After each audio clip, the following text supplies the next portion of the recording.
Bagi moms yang sudah memiliki buah hati, merawat kesehatan fisiknya saja tidak cukup.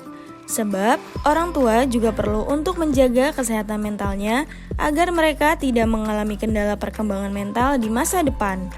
Melansir dari kompas.com, umumnya gangguan kesehatan mental anak tidak sepenuhnya menyebabkan mereka tidak sadar. Oleh sebab itu, penting bagi orang tua untuk memahami gangguan kesehatan mental pada anak. Lantas, apa saja ya jenis-jenis gangguan kesehatan mental pada anak? Simak penjelasannya di video ini ya.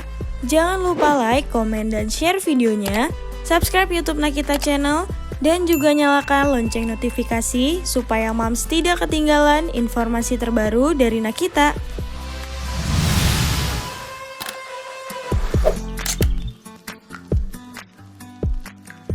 Berikut jenis-jenis gangguan kesehatan mental pada anak yang harus moms ketahui.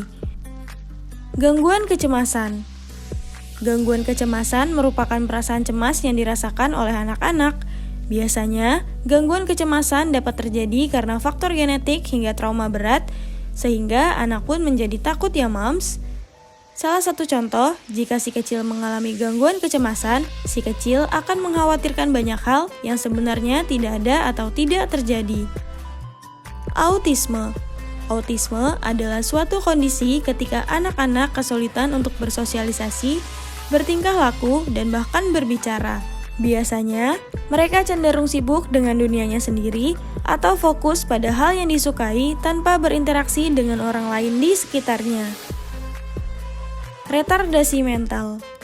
Retardasi mental yakni keterbelakangan mental yang disebut juga sebagai oligofrenia.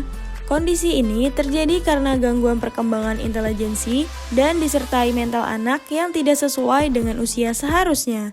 Menurut sebuah studi, retardasi mental sendiri diyakini terjadi karena proses patologis di otak yang disebabkan infeksi, racun, trauma, atau gen ya moms. Diseleksia. Diseleksia adalah ketika anak-anak tidak bisa membaca, bahkan menuliskan huruf teratur dan berurutan pun akan kesusahan. Dalam arti lain, anak-anak yang mengalami diseleksia akan memiliki keterlambatan dalam menggunakan kata, serta seringkali salah dalam membaca. ADHD, Attention Deficit Hyperactivity Disorder, atau gangguan pemusatan perhatian dan hiperaktivitas atau GPPH, merupakan gangguan yang bersifat neurobehavioral. Gangguan neurobehavioral yakni ketika mereka terasa sulit diatur dan tampak tidak peduli akan nasihat dari orang sekitarnya. Gangguan bipolar.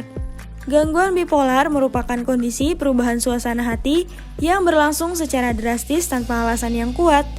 Si kecil yang mengalami gangguan bipolar akan merasa terlalu gembira, tapi tak lama kemudian menjadi sedih.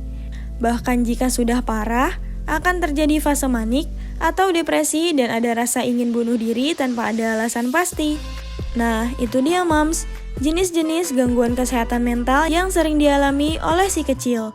Akan tetapi, untuk memastikan apakah si kecil terkena gangguan kesehatan mental, alangkah lebih baik jika moms dan dads langsung menghubungi tenaga profesional atau dokter ya, supaya tidak salah mendiagnosa.